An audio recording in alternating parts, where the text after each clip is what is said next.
Muraho mumeze mute? Twizere ko mumeze neza cyane, natwe tumeze neza turashimira Imana. Uyu munsi dufite ikiganiro gishya, ikiganiro kigamije kwiga ku buzima bw'imibonano mpuzabitsina n'akamaro k'imibonano mpuzabitsina mu rugo rw'abashakanye. Aha ngaha uhita wibaza ubundi imibonano mpuzabitsina ni iteko. Ni na ngombwa kubyibaza, ubushakashatsi bwagaragaje ko imibonano mpuzabitsina ari igikorwa cyihariye gikorwa hagati y'abantu bakuru babihisemo kandi babyumvikanyeho. Iki gikorwa kigamije kugaragaza urukundo, ubwuzuzanye n'ubusabane hagati yabo bashakanye. Mu bashakanye ni kimwe mu bice bigize ubuzima bw'urushako kandi gishobora kugira uruhare mu gukomeza umubano no kubyara abana. Mu buryo bwagutse, imibonano mpuzabitsina ikubiyemo ibikorwa bitandukanye bifitanye isano no kwegerana kw'imibiri n'ibyiyumvo by'abantu. Rero imibonano mpuzabitsina ni ingenzi ko ikorwa hagati y'abantu bakuze bafite ubushobozi bwo gufata icyemezo. Ni ingenzi cyane ko imibonano mpuzabitsina ikorwa hagati y'abantu bakuze. Ntabwo imibonano mpuzabitsina yemewe hagati y'abana cyangwa abantu badakuze. Ni ingenzi ko ikorwa ku bwumvikane bw'impande zombi. Nta n'umwe ufasha undi batabyumvikanye, ari byo akenshi bakunda kwita gufata ku ngufu. Ni ingenzi kandi ko ijyana no kubahana no kwita ku mutekano n'ubuzima hagati y'abashakanye. Urumva rero ko imibonano mpuzabitsina ari igikorwa cy'abantu bakuru. Aha ngaha uhita wibaza uti se imibonano mpuzabitsina ni ngombwa ko ikorwa hagati y'abashakanye? Yego ni ngombwa kandi ni ngombwa cyane. Ni ngombwa hagati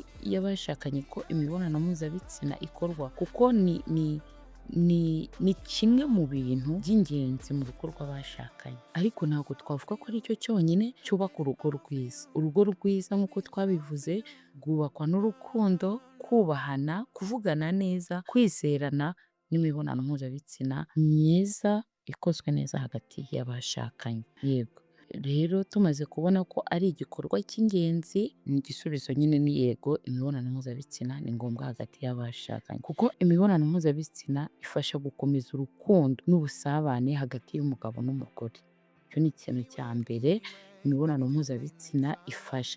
Nanone kandi ituma buri wese mu rugo rw'abashakanye yumva akunzwe kandi yifuzwa n'uwo bashakanye. Iyo imibonano mpuzabitsina idakozwe, urumva hagati y'abashakanye hazamo kwikeka ko adakunzwe cyangwa ko atifuzwa n'uwo bashakanye. Rero iyo ikorwa neza ifasha buri wese mu bashakanye kumva ko akunzwe, yitaweho. Nanone buriya imibonano mpuzabitsina ubushakashatsi bwagaragaje ko ifasha mu kugabanya amakimbirane amwe n'amwe aterwa no kutanyurwa mu mibanire. Yego. Ikindi kandi imibonano mpuzabitsina ifasha kubaka umubano wihariye utagomba gusangirwa n'undi muntu uwo ari we wese. Ni ukuvuga ngo imibonano mpuzabitsina ikwiye gukorwa n'abashakanye gusa, ni umubano wabo wihariye utagomba gusangirwa. Ariko nanone ni ngombwa kumenya ko imibonano mpuzabitsina itubaka urugo yonyine.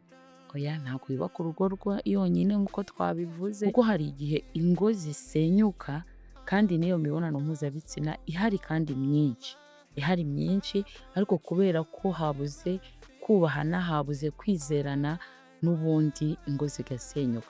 Nanone hari ibihe umwe mu bashakanye ashobora kugeramo akaba atabasha gukora imibonano mpuzabitsina, kubera uburwayi cyangwa kugira ikibazo gituma nyine iyo mibonano idakorwa ngo ikorwe nk'uko byari bisanzwe cyangwa nk'uko bari babimenyereye, nyine hakazamo icyo kibazo. Icyo kibazo iyo kije ntabwo bivuze ko urugo rusenyutse. Oya, mu rugo rw'abashakanye, mu rugo rwiza hari urukundo, n'ubundi urukundo rurakomeza, abashakanye n'ubundi bakagumana.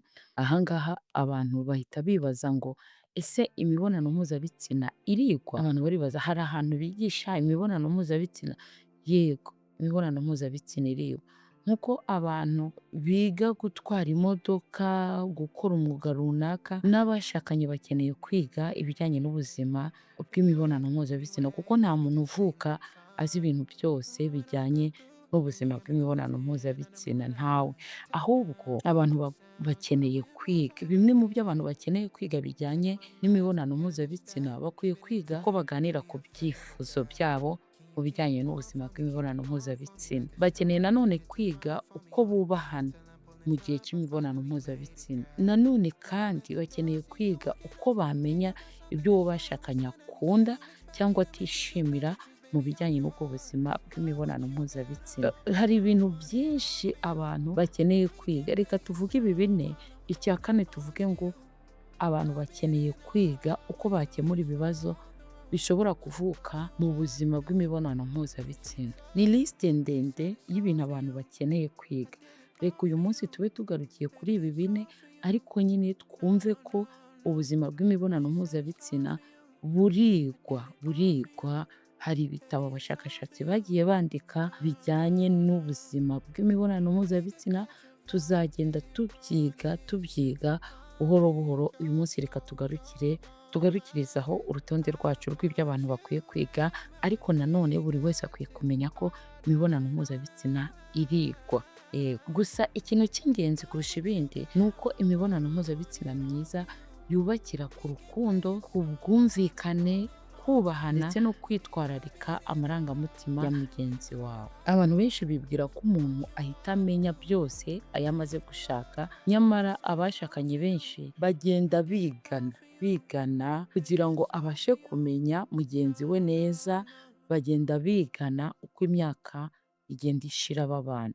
Mu rugo rwiza rero imibonano mpuzabitsina ntabwo ari ikintu giteye isoni, nta nubwo kandi ari ikintu cyo kwirengagizwa. Ni igice cy'ingenzi cy'urushako, kandi nk'ibindi bice byose by'urugo bisaba ubumenyi, ibiganiro n'ubushake bwo gukomeza kwigira hamwe. Ntabwo ari ngombwa ko wowe niba uri umugabo cyangwa uri umugore ugenda wiga ibintu ukaza kubikorera kuri mugenzi wawe kandi utabanje kumenyesha mugenzi wawe ubwo bumenyi bushyashya wamenye. Mukwiye kuba mubiganira, mwamara kubiganira mumaze kubyumvikanaho akaba ari bwo mubikora. Abantu rero bakomeza kwibaza ngo ni ryari imibonano mpuzabitsina ikwiye gukorwa mu rugo rw'abashakanye.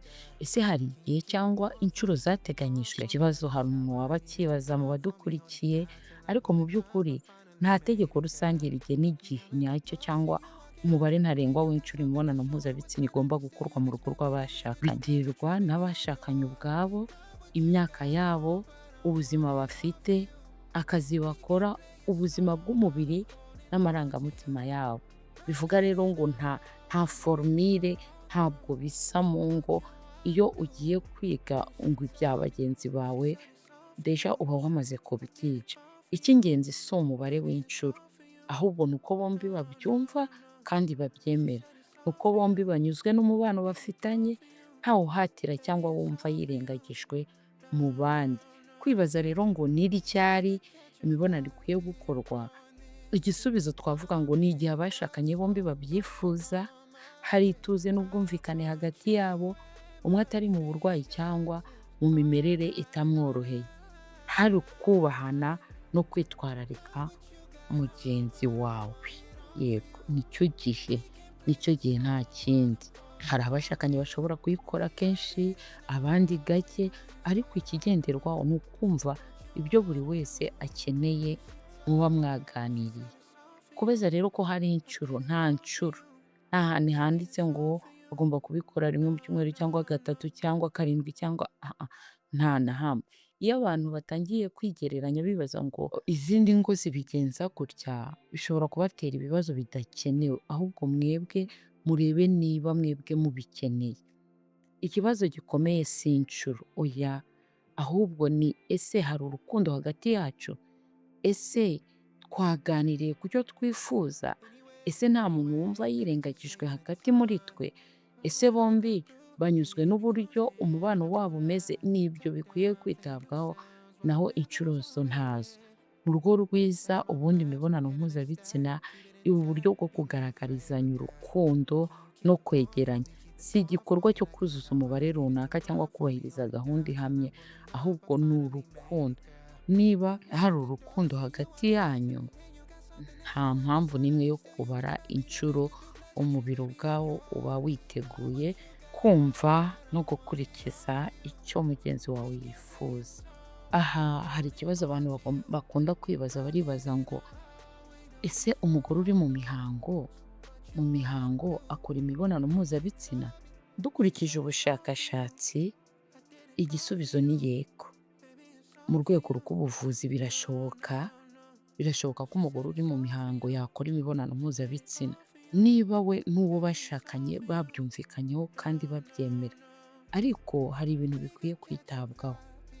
Ubuzima bw'abagore bamwe iyo bari mu mihango bumva bafite ububabare n'umunaniro no kutamererwa neza mu gihe cy'imihango, bityo ntibabyifuze. Nanone amaraso y'imihango ashobora gutuma bamwe bumva batisanzuye.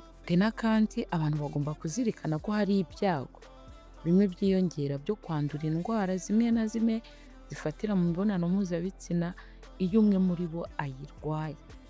Nubwo amahirwe aba ari make, hari ibihe bidasanzwe umugore ashobora gusama nubwo ari mu mihango, ariko ubushakashatsi bugaragaza ko hari amahirwe make bitewe n'uko ukwezi kwe kugenda. Urumva rero harimo ingaruka nyinshi, ibyo bintu rero biba bikwiye kwitabwaho n'abashakanye. Nanone ku bijyanye n'amadini n'umuco hariho ibitekerezo bitandukanye, kuko hari amadini n'imyemerere bitemera imibonano mpuzabitsina mu gihe cy'imihango, andi yo ashyira imbere ubwumvikane n'icyemezo cy'abashakanye. Uri mu yihe dini? Hari igihe uri mu idini imyemerere yawe itakwemerera gukora imibonano mpuzabitsina. Nanone hari andi madini ashyira imbere imyemerere n'ubwumvikane bw'abashakanye, kikaba ari icyemezo cyabo. Bityo igisubizo kigufi ni uko mu rwego rw'ubuvuzi birashoboka ko haba imibonano mpuzabitsina hagati y'abashakanye, ariko biterwa n'ubushake, uko umugore amerewe, ubwumvikane bw'abashakanye ndetse n'imyemerere y'abo bashakanye. Yego, ibyo ngibyo rero byose biba bigomba kwitabwaho cyane. Yego, nanone hari ingaruka zo kudakora imibonano mpuzabitsina. Hari ingaruka zo kudakora imibonano mpuzabitsina, reka nazo tuzirebe. Kudakora imibonano mpuzabitsina hagati y'abashakanye bishobora kugira ingaruka zitandukanye bitewe n'impamvu ituma itabaho, igihe bimaze n'uburyo abashakanye babyumva. Siko buri gihe kudakora imibonano mpuzabitsina bitera ikibazo, cyane cyane iyo impande zombi zibyumvikanyeho kandi zinejejwe n'uko kuba itari gukorwa. Ariko iyo umwe cyangwa bombi babyifuza ntibiboneke, hashobora kubaho ingaruka. Izo ngaruka rero ni izihe? Hashobora kubaho kugabanuka k'ubusabane n'ubwiyunge hagati y'abashakanye. Bamwe bashobora kumva batakibanye bya hafi nk'uko byari bisanzwe, abandi bakumva kwerekana urukundo no kwegerana bishobora kugabanuka. Urumva rero iyo ni ingaruka ya mbere. Iyi ngaruka ya kabiri ni ukutanyurwa mu rushako. Umwe ashobora kumva ibyo akeneye bititaweho. Ibi bishobora gutera umubabaro cyangwa gucika intege mu mubano. Icya gatatu, nanone kudakora imibonano mpuzabitsina bishobora gutera amakimbirane no kutumvikana. Kutavuga ku kibazo bishobora gutuma habaho inzika cyangwa gushinjanya bati ni wowe ubitera. Nanone impaka zishobora kwiyongera hagati y'abashakanye. Icya kane, hashobora kubaho kugabanuka kw'icyizere hagati y'abashakanye. Umwe ashobora gutangira kwibaza niba agikunzwe cyangwa agishimwa n'uwo bashakanye. Yego, urumva rero iyo ngaruka nayo irakomeye. Icya gatanu, umwe mu bashakanye ashobora kujya gushaka ibyishimo yaboneraga mu mibonano mpuzabitsina ahandi ku bantu bamwe. Nubwo atari ko biba kuri bose, bamwe bashobora kugwa mu bishuko byo gushaka uwo munezero hanze y'urugo, bikaba byashyira rero urushako rwabo mu kaga. Ingaruka ya gatandatu ni ingaruka ku buzima bwo mu mutwe. Hari abantu bashobora kugira agahinda, guhangayika cyangwa kwiheba bitewe no kumva atari kumvikana n'uwo bashakanye kuri icyo gikorwa cy'imibonano mpuzabitsina. Ni ngombwa kumenya ko kudakora imibonano mpuzabitsina akenshi biterwa n'impamvu zitandukanye, nk'umunaniro ukabije, indwara cyangwa ububabare, ibibazo by'amarangamutima, kutumvikana mu rugo n'imihangayiko y'ubukungu cyangwa akazi. Ibyo ngibyo bishobora kuba intandaro yo kudakora imibonano mpuzabitsina. Icy'ingenzi ni ukuganira, ku bwubahane no gushakisha umuzi w'ikibazo aho gushinjanya, kuko twabonye ko urugo atari urukiko. Iyo ikibazo gikomeje, abantu bashobora kugisha inama muganga cyangwa inzobere mu mibanire y'abashakanye, nabyo bishobora gufasha. Hari ubwo mushobora kuganira ntimubone igisubizo, ugasanga wenda ikibazo mufite ari ikibazo cy'uburwayi, bityo mugisha inama muganga cyangwa inzobere mu by'imibanire y'abashakanye kuko barahari babiminujemo.